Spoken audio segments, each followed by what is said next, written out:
The forgotten name Hamza stood frozen, his mind swirling with fear. The jinn's words echoed in his head. You stepped into a world few return from. The footsteps outside had vanished, leaving behind a deep, suffocating silence. His hands trembled as he turned to face the jinn again. What was that thing outside? Hamza whispered. The jinn's amber eyes flickered in the dim light. A trickster. A jinn who preys on the weak-hearted and the lost. Hamza swallowed hard. Why was it calling me in Bilal's and my mother's voice? The jinn stepped forward, its form shifting like a shadow in the wind. Because it has no voice of its own. It borrows the voices of those it wishes to deceive. A chill ran down Hamza's spine. It knew my name, he said slowly. The jinn nodded. Because you heard it. And when you hear them, they hear you too. Hamza's stomach twisted. He had spoken to the whispers. He had acknowledged their presence. And now they knew who he was. The unseen mark. Hamza took a deep breath, trying to steady himself. His eyes darted around the old mosque, searching for any possible escape. I need to leave, he said urgently. The jinn watched him carefully. You can leave. But that does not mean it will stop following you. Hamza's breath hitched. What do you mean? The jinn exhaled slowly. You have been marked. Hamza's hands instinctively reached for his arms, his face, his chest, looking for any sign of a mark. I don't feel anything. The jinn's voice darkened. You wouldn't. It is not a mark on your skin. It is a mark on your presence. Hamza's knees felt weak. He leaned against the cracked wall of the mosque, his heart pounding. Then how do I remove it? The jinn was silent for a long time. Then it finally spoke. You must learn the name of the trickster. Hamza frowned. What name? Every jinn has a name that binds it. If you learn its true name, you take away its power over you. A sliver of hope flickered in Hamza's chest. Then tell me its name. The jinn's eyes darkened. That is something you must uncover yourself. Hamza clenched his fists. How? The jinn turned toward the mihrab, where the darkness still lingered. It was once written here, long ago, before this mosque was abandoned. Hamza's breath quickened. The name of the trickster was inside the mosque. But finding it would mean diving deeper into the mystery. Deeper into the danger. The hidden inscriptions.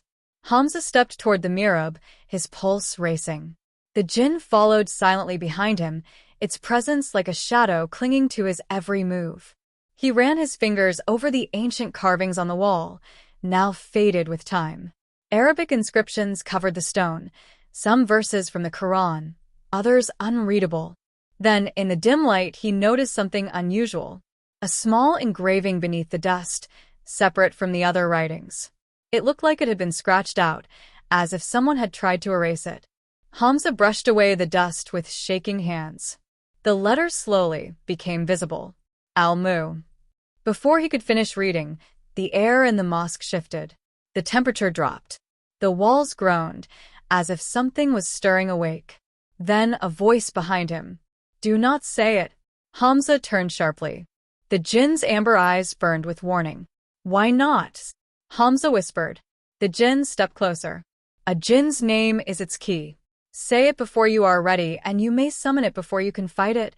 Hamza's chest tightened. The knowledge was dangerous. But he needed to know. He needed to finish reading that name. Taking a deep breath, he turned back to the engraving. Then a sound. A low growl filled the mosque, reverberating through the walls. The old wooden door shuddered, and the air around him grew thick. Something knew what he was about to do, and it did not want to be discovered. The trickster awakens. Before Hamza could react, the room plunged into darkness. Not the kind of darkness that came with night. This was thick, suffocating, unnatural. A sudden burst of cold air sent Hamza stumbling backward. The whispers returned, but this time, they weren't outside the mosque. They were inside. The jinn moved swiftly, placing itself between Hamza and the encroaching shadows. You are not ready. You must leave. Hamza hesitated, his mind spinning. But the name... Now, the jinn commanded. At that moment, the darkness shifted. Two glowing eyes emerged, but they were not the jinn's. They were something else's. something older, something hungry. The whispering turned into laughter, deep, hollow, and echoing from every corner of the mosque. Then, in a voice that made the very air tremble, it spoke. "You seek my name?" The walls shook. The chandeliers creaked. The laughter grew louder. Hamza felt a force pulling him forward, as if unseen hands were dragging him into the darkness. The Jinn grabbed his arm, its grip ice cold. "Do not answer it." But Hamza couldn't move. He was paralyzed, trapped between the Jinn and something far more dangerous. Then, the doors burst open. A powerful gust of wind rushed inside, shattering the silence. Hamza collapsed to the ground, gasping for breath.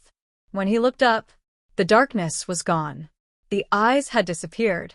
The whispers had faded into the night. Only the Jinn remained, its gaze fixed on Hamza. "You are in great danger now." Hamza sat up slowly, his entire body trembling. What was that? The Jinn turned toward the open doors, its expression unreadable. "It knows you now." To be continued.